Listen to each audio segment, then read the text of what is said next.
Mayroon po ako natanggap sa Facebook na tanong at gusto ko i-share sa inyo. Sabi niya, pagod na po ang faith ko kasi puro trials ang buhay ko. I always pray but do not receive favorable answers. I work very hard but always fail. Sabi nila, trial and testing lang daw to. Mag-submit lang daw ako sa God's will. Talaga pong nagsasawa na ako sa trial at pagtitiyaga sa God's will. Bakit po ayaw akong sagutin at bigyan ng success ng Diyos? Nakaka-disillusion na ang faith na to. Sabi niya. Nalungkot ako sa natanggap kong mensaheng ito at hindi ito una o huling beses ko natanggap yung ganitong tema. Marami talagang nagtatampo pa sa Diyos. Dahil sinisisi nila ang Diyos, namatay ang nanay nila, may cancer sila, nakunan siya, hindi natuloy ang kasal, etc. etc. Ang ating pag-aaral ngayon, kalooban ba talaga ng Diyos ang paghihirap mo? Talaga bang inassign ka ng Diyos na magdusa at kagustuhan ng Diyos ang nangyayari sa iyo ngayon? Ama, salamat dahil kayo'y kaliwanagan. At ngayon, yung liwanag na yan ang aming hinahanap. Paliwanagin yung aming isip nang maunawaan namin ang hiwaga ng mga nagaganap sa aming buhay at mailagay namin sa lugar ang aming mga expectation, maging ang aming mga reaction sa nagaganap sa paligid. Teach us. Forgive us our sins. Give us a clean slate on which you will write your truth. Forgive us our shortcomings. Punuan niyo po ang aming mga kakulangan at ngayon, bigyan niyo kami ng liwanag. Kayo ang siyang mangusap, tinig niyo lamang ang siyang manaig, at nawa, Panginoon, pagalingin niyo ang mga damdamin, ang mga karamdaman ng aming puso, at palakasin ang aming pananalig. Inaalay namin sa iyong oras na ito ang aming atensyon. Teach us. Akayin niyo po kami. Sa ngalan ng iyong anak na si Jesus, nananalangin kaming umaasa na tatanggapin ang aming hinihiling. Ano po ba ang pinagmumulan ng dismaya sa God's will? Bakit maraming nawawala ng gana, nadidisillusion? Una, maling katuruan. Maling paniniwala na personal na sinasadya ng Diyos ang kaliit-liitang nangyayari sa buhay ng tao. Yung bang sabing, sinadyang gawin sa iyo ng Diyos yan. Ini-assign ka na lagi nalang mabigo sa pag-ibig. Pinag-iinitan ka ng Diyos, dinadagukan ka ng langit, dinadaganan ka ng mga anghel. Ito isang pag-aakalang bawat nagaganap sa buhay ay itinakda ng Diyos. Naka-assign po ba ako maging old maid? Talaga bang nakatalaga akong lagi na lang malugi, mabigo? Yung bang pag-aakalang bawat hindi nagaganap sa buhay mo ay ipinagkakait ng Diyos? Bakit ayaw ako ng Diyos magtagumpay? Ba't ayaw niya akong pumasa sa board? Pag inakala natin na lahat ng nangyayari ay ginagawa ng Diyos at hindi nangyayari, ipinagkakait niya, nagiging tuloy God ang dapat sisihin. Yan ang attitude ng maraming tao. Walang katwiran ang paniniwalang ito.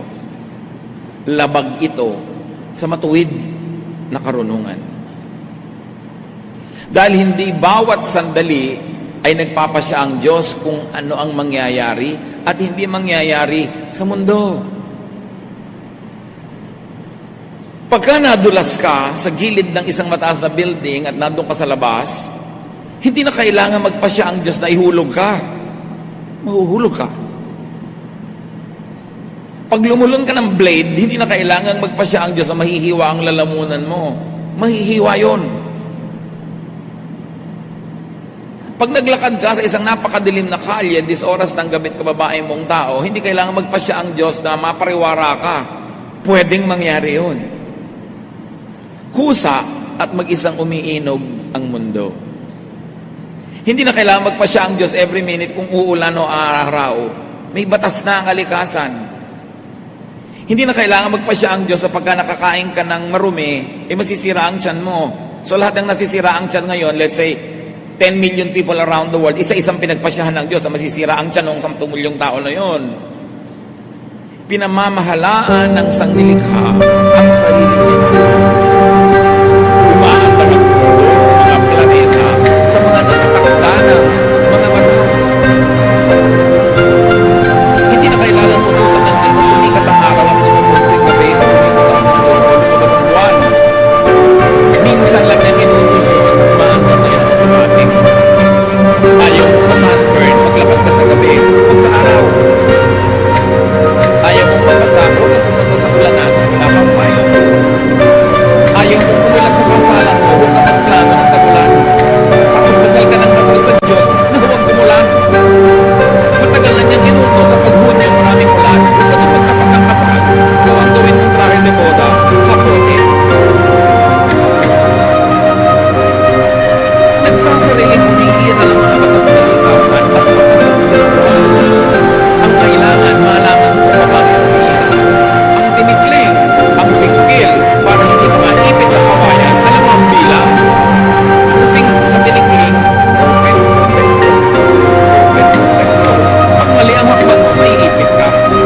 Kaya sinasayaw natin yung bilang redemptive na nasa itinuturo. Sumunod na sa nakakatakas, hindi ka maipit. Ganun lang yun. Mali ang timing ng pasok mo. Ang maga talaga ang pagbubuking mo kaiipit. Pero yung tama ang pasok, hindi siya maiipit. Minsan lang sa panahon ng paglikha na itinvesto ang kairanin habang panahon ang mga batas na ito. Hindi na yung iniibay mo. Kasama dyan ang paraan kung paano ang saksibuto ba iininom.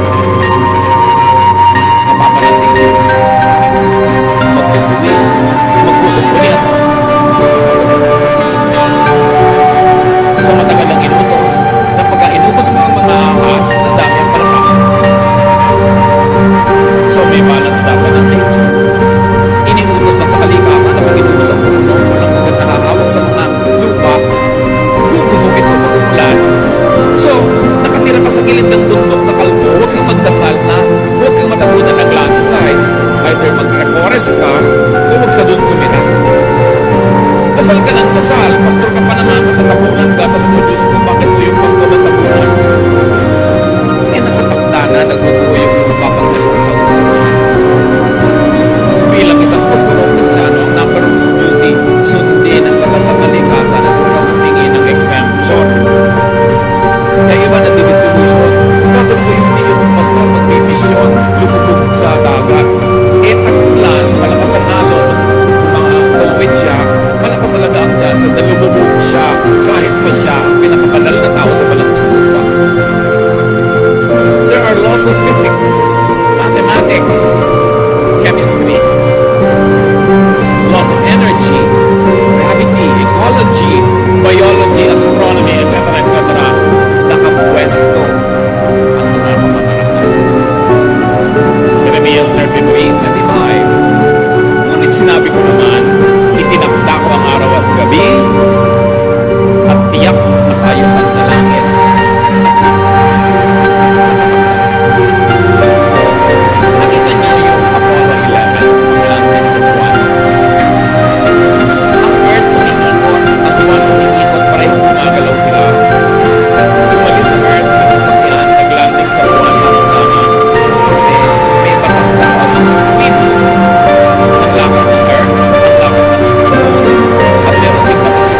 Kasi every species will have to reproduce itself.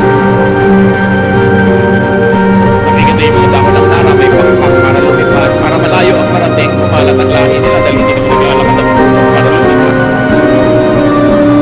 Yung mga hindi matataas ang sanga para liparin ang hangin ng mga buto nila makarating ng malayo. Nasa lupa lang, mga aporseko, makakapit sa mga paa natin, sa paa ng pusa, paa ng aso para mailaglag sila sa isang malayong lugar. Lahat gumagawa ng paraan. Ang buko, ang taas-taas, hindi pag nalaglag, mababasag, kaya ang kapal ng bunot. At dahil ang mga buko ay katabi ng dagat, kaya yung bunot, maraming air spaces para lumutang sa tubig. Maglalakbay ngayon, dala-dala ng alon, hindi mamuho yung buko. Kaya may baon tubig. Kasi ikaw naman, binubuksan mo, iniinom mo yung tubig niya. Kaya ang mga puno, ang mga mansanas, may makakapal na mga laman. Para paglaglag ng buto, kung wala mang makapitang lupa agad, yung laman na yun natutulog agad, yun ang lupa na yun.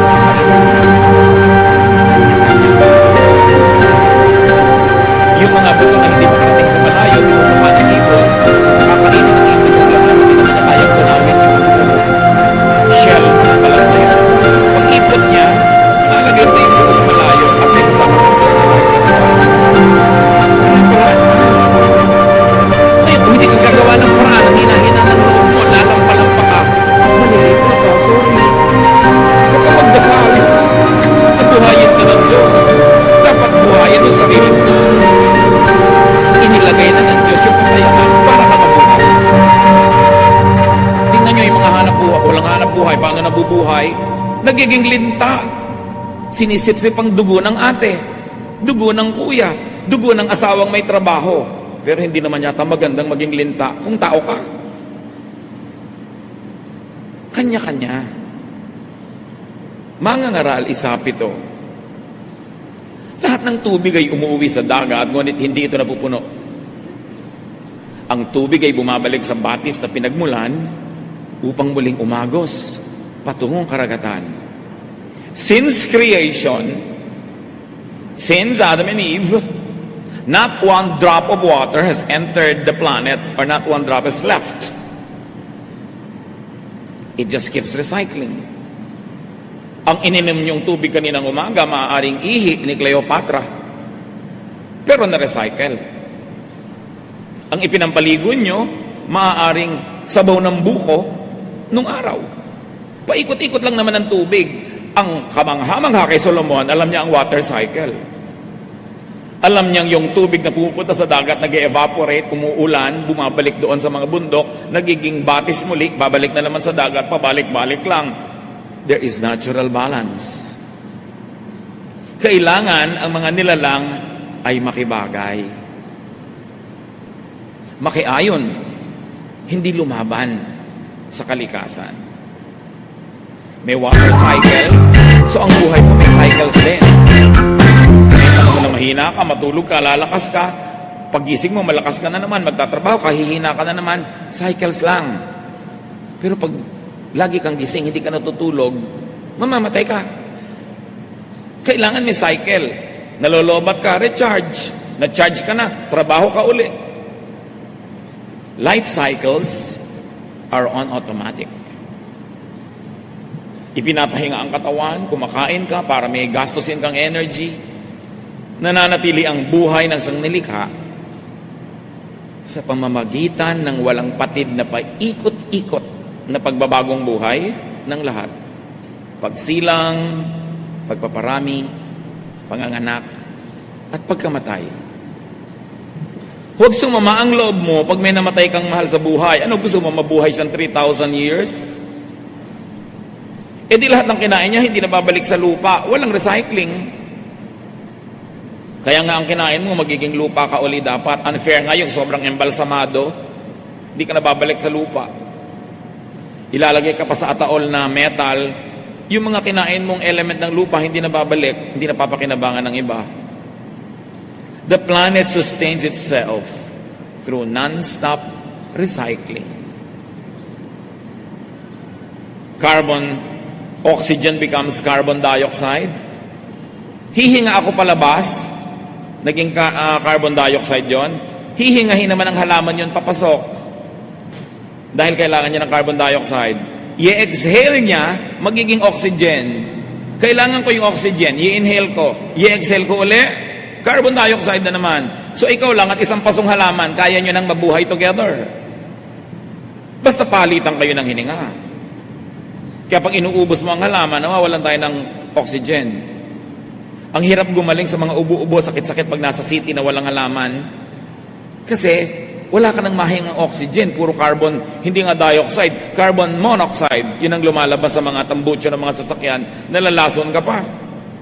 Kaya kayo nandito sa bulwagan ng Panginoon, sa Folk Arts, bago kayo umalis, pumunta kayo sa mga ilalim ng puno, huminga kayo ng huminga, dahil maraming oxygen. Kailangan mo ng oxygen therapy.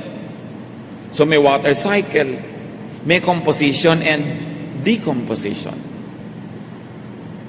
Death is a necessary part of the design. Huwag isama ng loob. Kung hindi naman mamamatay at mga agnas ang nilalang, walang mangyayaring recycling. Alam niyo ba kung lahat ng ninuno nating nauna ay na hindi namatay?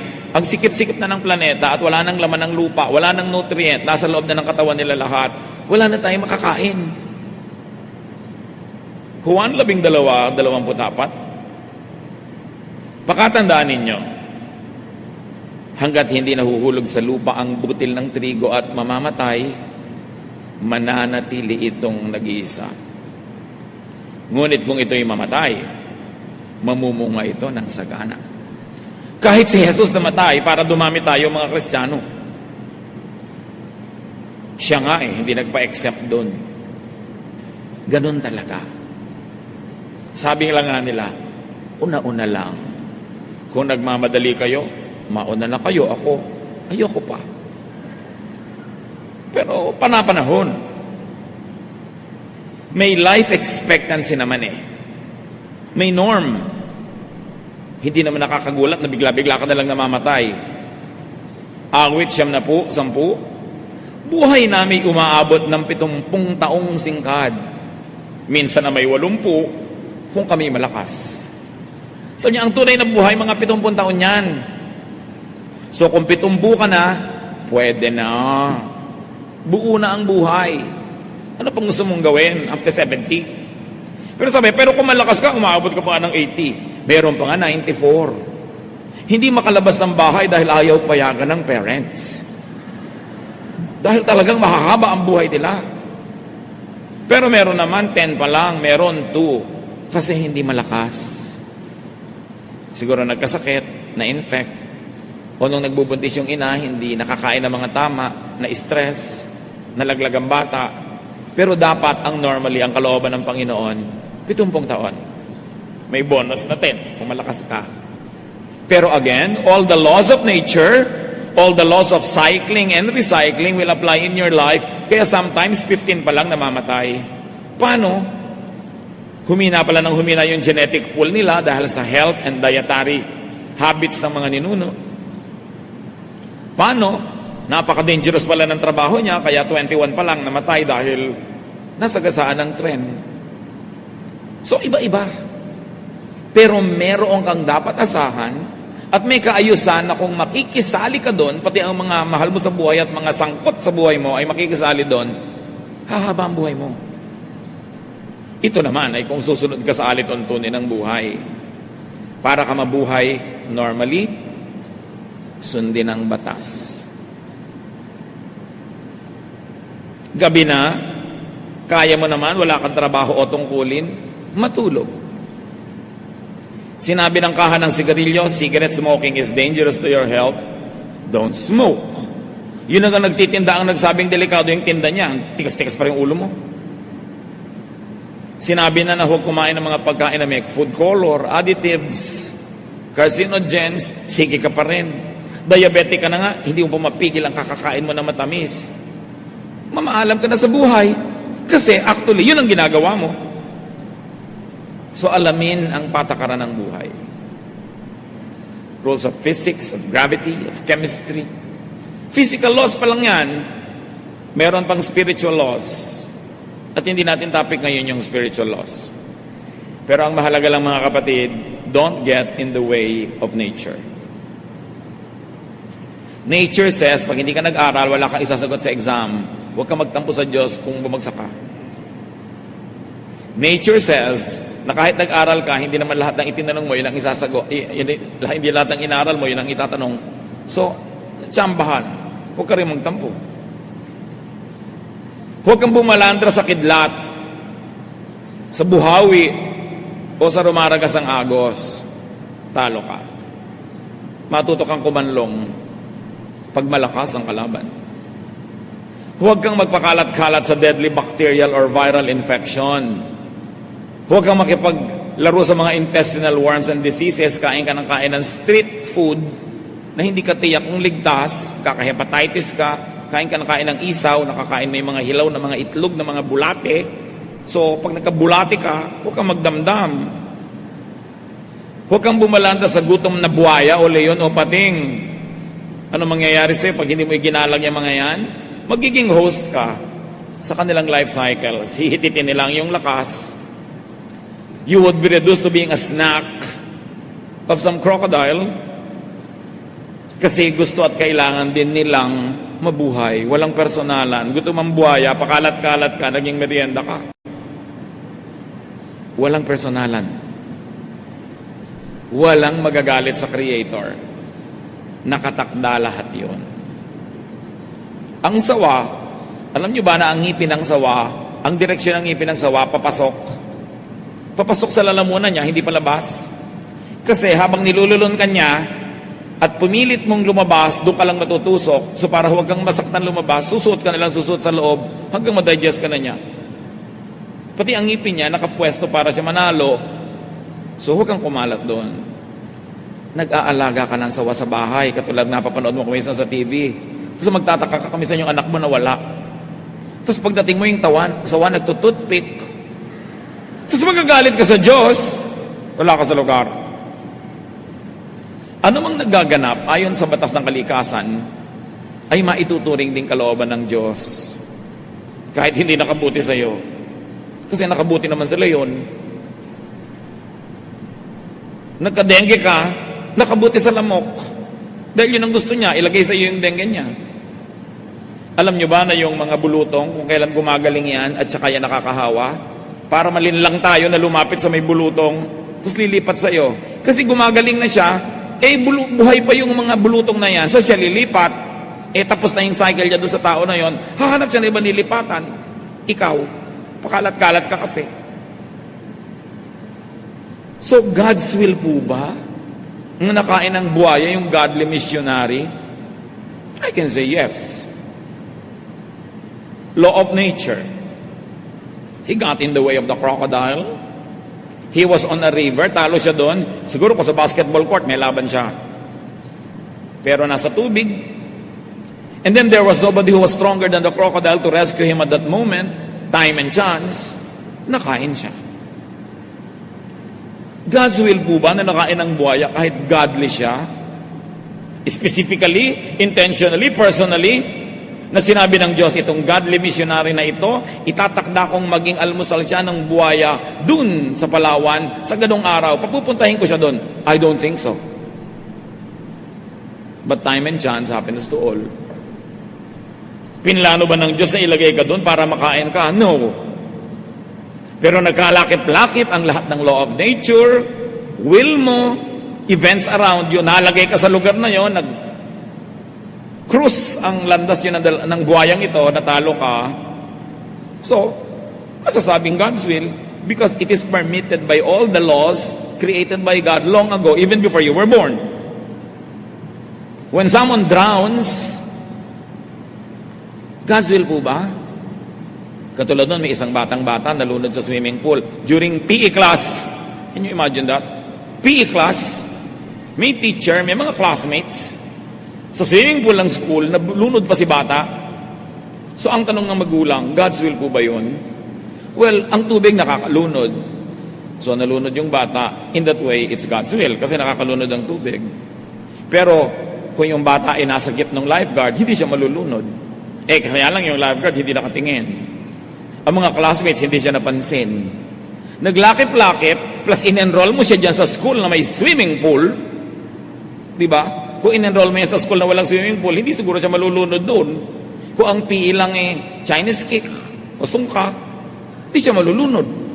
So lahat yan nagdugtong-dugtong. So huwag mo sisihin ng Diyos. Ang daming nagsang-ayunan na laws of nature, human will, circumstance, para yan maganap. But it is not God's active will. If active will means, pinlano ng Diyos na lunurin ang anak mo sa swimming pool. Hindi niya gagawin yun. Kaya lang, hindi naghimala ang Diyos. Kasi may law of nature. Mabigat yung bata. Yung buoyancy niya, hindi na kaya ng tubig. Lumubog siya, walang naging himala, nature took its course. And 99.99% of the time, nature takes its course. Walang himala. At hindi kasalanan ng Diyos na hindi siya maghimala. Kataka-taka nga pag naghihimala siya. Why God will break His own laws? It is simply God's passive and permissive will. The laws of His creation allows it to happen. Will po ba ng Diyos ang mapangasawa ko, drug addict? Nanliligaw pa lang sa'yo, adik-adik na. Hinihulog-hulog mo yung loob mo. Nakipag-date ka, napangasawa mo, tapos itatanong mo kung will of God? Will mo yon, kaya lang pinayagan ng natural law, so it happened. Indirectly, it is the will of God, but directly, no. God did not decide na ang mapapangasawa mo yung addict na yun. Ang laki-laki ng factor mo.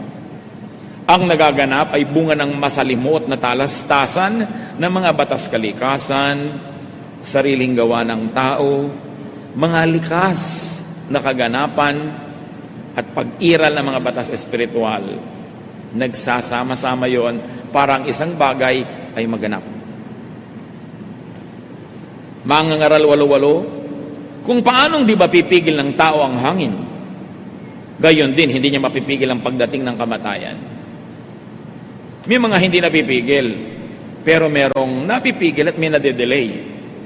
Pero kamatayan, usually nade-delay mo yan. Kung naaalagaan mo yung sarili, nakakabili ka ng gamot, naiiwas ka sa mga further complications, may laban ka ng konti. Pero kahit nga mga pharaoh sa Egypt, mga emperor sa Roma, mga presidente ng mga bansa, namamatay eh. Hindi talaga siya naiiwasan, so tanggapin. Huwag magtampo. Bakit po kaya lagi nalang kong bigo sa pag-ibig? Bakit ako ginaganito ng Diyos? Pero pag sinuri niya ang kanyang sarili, lagi naman pala siyang naa-attract sa butangero. Lagi palang naa-attract siya sa may mga bigote, na mga ganito at ganon. Bakit po kaya ako laging nalulugi sa negosyo? Yung pala, pautang siya ng pautang, nang hindi naman niya binibigyan ng credit investigation o background yung papautangin niya. Bakit po kaya ako inaapi ng mga kamag-anak ko, lagi na lang akong hinihingan? Palabigay ka kasi, di ka tumatanggi. Merong kadyang role. God's will allows drowning to happen, but God will not cause you to drown. Factoring free will, cause and effect, gravity and other laws of physics, it is possible for you to drown, but it is also possible for you not to drown. God's will also allows drowning to be prevented. Like, nahulog ka sa tubig, marunong ka naman palang lumangoy, o di na-prevent. Humans make decisions.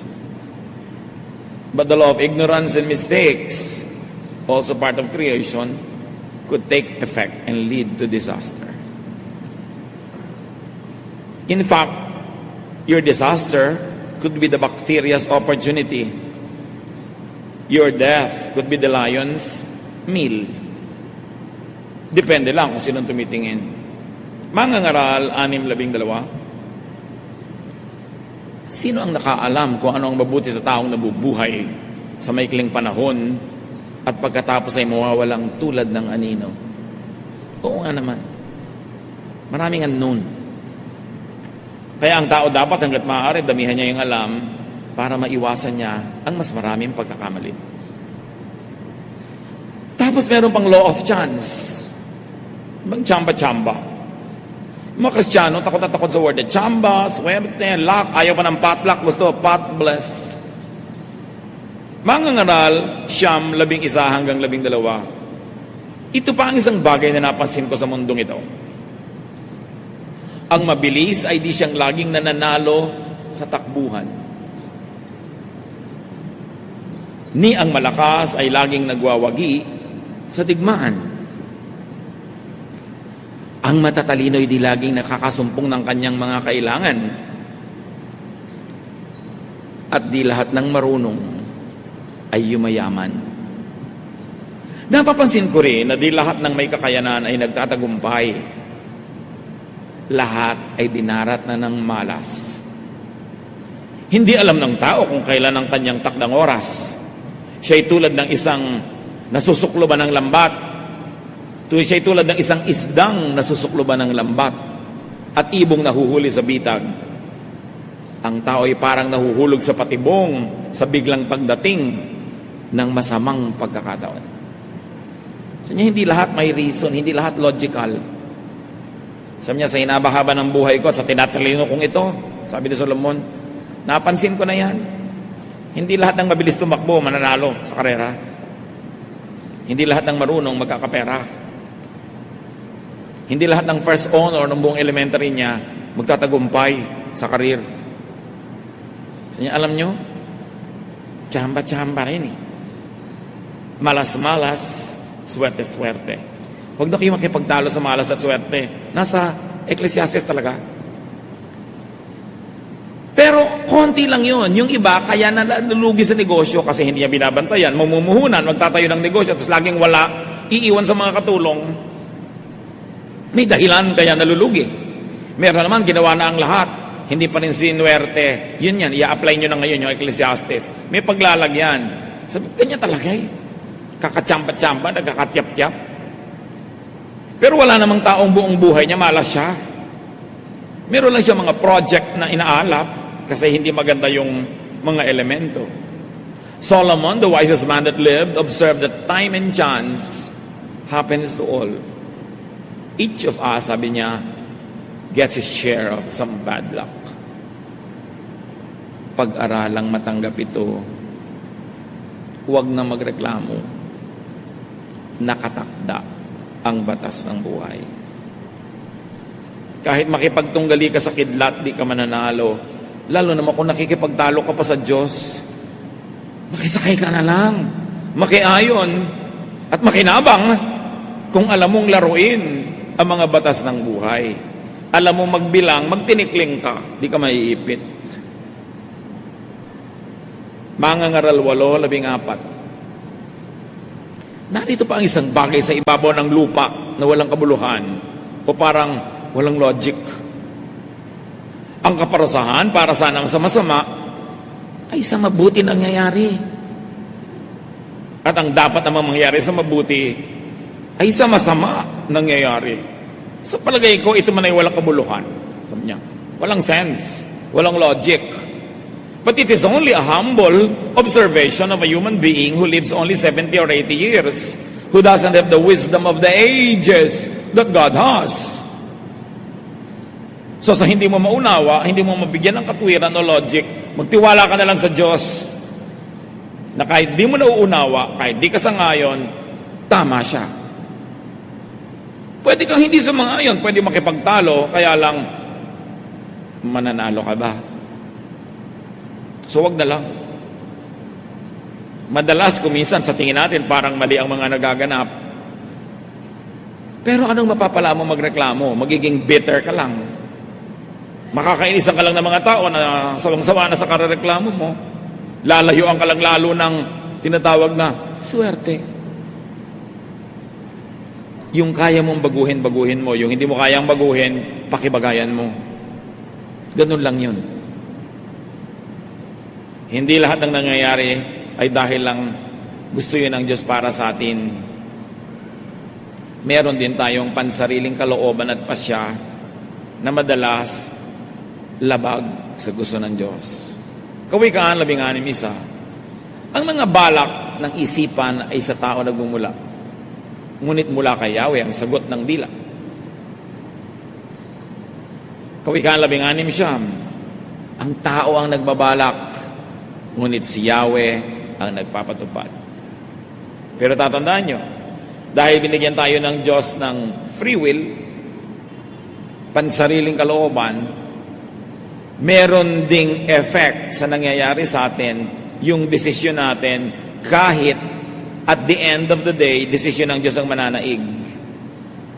Kung gusto ng Diyos na makarating ka halimbawa sa Laguna after 1 hour of travel, pero doon ka nagpunta sa Tarlac, dahil ang kalooban ng Diyos ay sa Laguna ka pupunta, malilipat at malilipat ka ng landas, magiging patungo kang Laguna. Pero kaya lang, baka 5 oras ang abutin, dahil babalik ka pa, mag-U-turn, natagalan. May effect din sa iyo yun. Kaya ang mahalaga, sa simula pa lang sumusunod ka sa kalooban ng Diyos para walang sayang na pagbalik doon sa tama dahil pumunta ka muna sa mali. Sayang oras. Parang lumiko ka sa isang maling kalsada, ang tagal-tagal na, saka mo na-realize mali ka, babalik ka, makakarating ka rin naman sa pupuntahan mo, kaya lang na-delay ka na.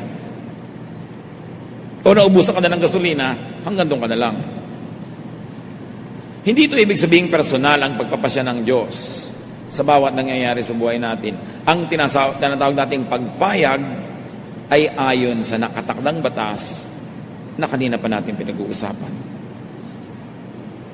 Hindi kailangang magpasya ang Diyos, halimbawa, na malaglag ka dyan sa sahig kung ang inupuan mong silya ay marupok at mas mabigat ka kaysa sa kaya niya. Hindi na kailangan sabihin ng Diyos, papuhulugin ko siya, natural na mahuhulog ka. So tinitingnan mo, ito bang inuupan ko, kaya ang bigat ko? Rules automatically apply. When set rules are broken or suspended by God to effect an exemption, to accommodate a selfish prayer, to yield to someone's vanity, you have a miracle. May himala.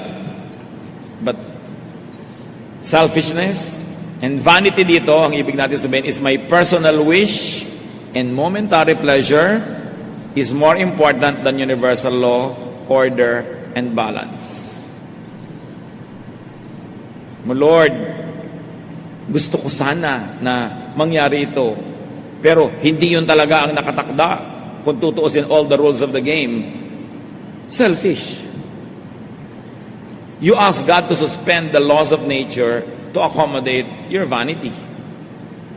May kani-kanya rin kalooban ng ating kapwa-tao. Madalas, nagtutunggali ang mga kalooban nila at kalooban natin. Para tayo mga bola sa billiard table, nagbabangga-banggaan, balak mong pumunta doon sa lugar na yun, pero binangga ka ng ibang bola na ibang direction mo, kasama yun. Ang tinutino mo sa buhay, pero ang napangasawa mo, hindi. Nahihila ka rin niya pababa. Ang ganda-ganda ng balak mo sa buhay, pero ang magulang mo, nagpabaya, hindi ka sinuportahan, na iba, kasi nagkakaape-apektuhan tayong lahat. Part pa rin yun ng natural law.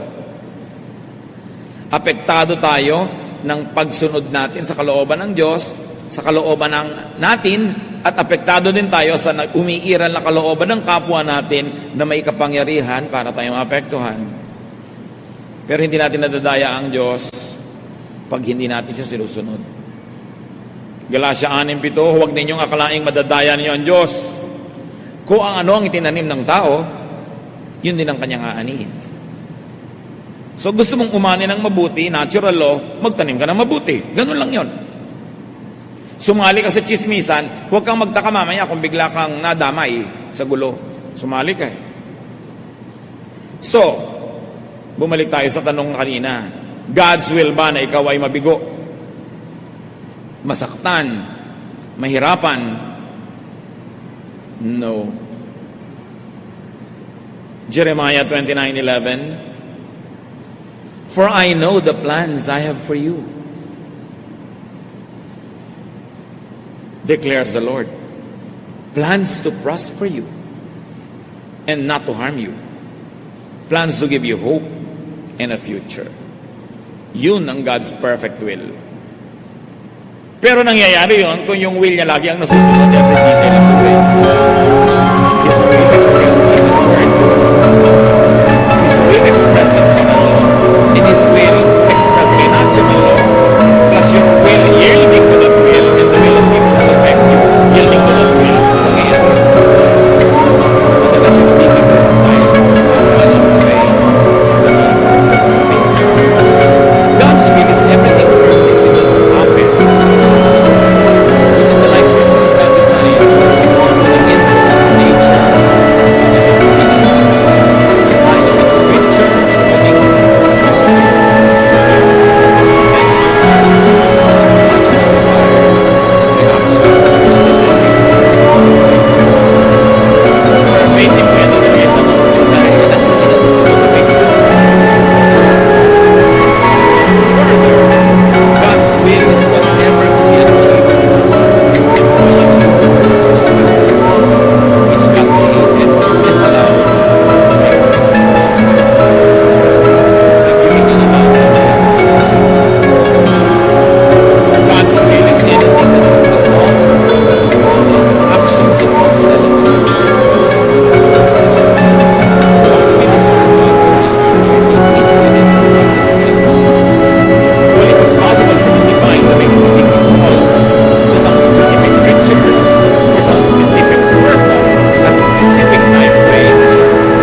madadalang anuman pag alis dito.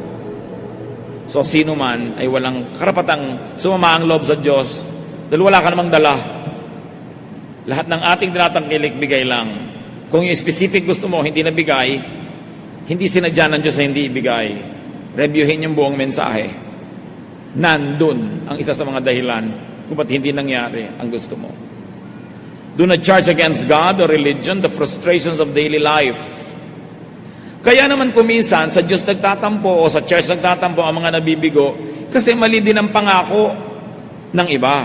Sasabihin ng iba, ano pag lumapit ka sa Diyos, lahat ng gusto mo matutupad, tatahimik ang buhay mo, etc., etc., sasagana ka.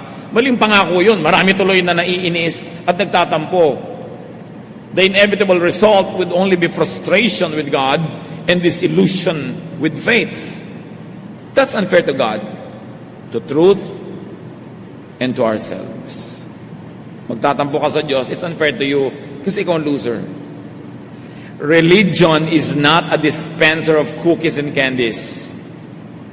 She is a teacher of obedience to divine laws.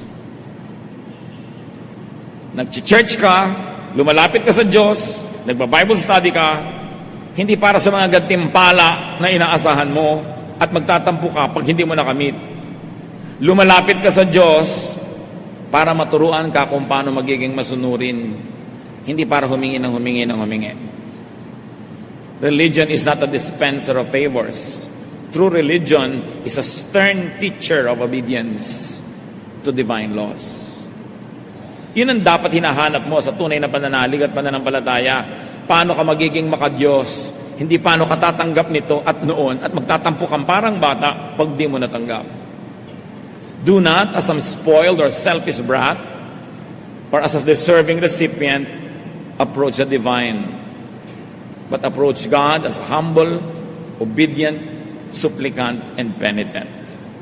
Feeling bad about God or getting angry at God would only worsen your situation. God's will for you is this. Jeremias 29:11. Sapagkat batid kong lubos ang mga plano ko para sa inyo. Mga planong hindi ninyo ikasasama, kundi para sa inyong ikabubuti. Ito yung mga planong magdudulot sa inyo ng kinabukasang punong-puno ng pag-asa. Kung maganap na ito, kayo'y tatawag, lalapit at dadalangin sa akin at diringgin ko naman kayo. Yun ang God's will for you. God's perfect will. But God's permissive will allow you to fail if you don't play it by the rules. May pag-asa kahit sa ngayon ay parang pinagkakaisahan ka ng langit. Hindi yun totoo. Feeling mo lang yun. Awit 121, 1 hanggang 2. Dun sa mga burol ako'y napatingin, sasaklolo sa akin, saan manggagaling?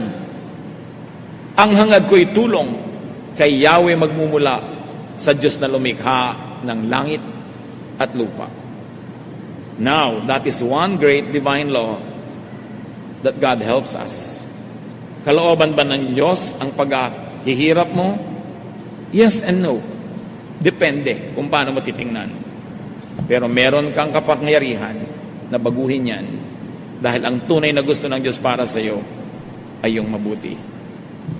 Ama sa langit, salamat sapagkat maganda ang layunin niyo para sa amin. Tulad ng mga magulang na maganda ang plano para sa mga anak, pero ang mga anak ay dapat mag-cooperate. Dapat sumunod. Dapat tulungan ang mga sarili nila. Ituro mo sa amin ito, Panginoon, at kung meron sa amin mga nagtatampo, nagagalit sa inyo, patawarin niyo po kami. Papagliwanagin ang kadimlan ng aming isip, palayain kami sa kasinungalingan na meron kaming dapat ipagtampo.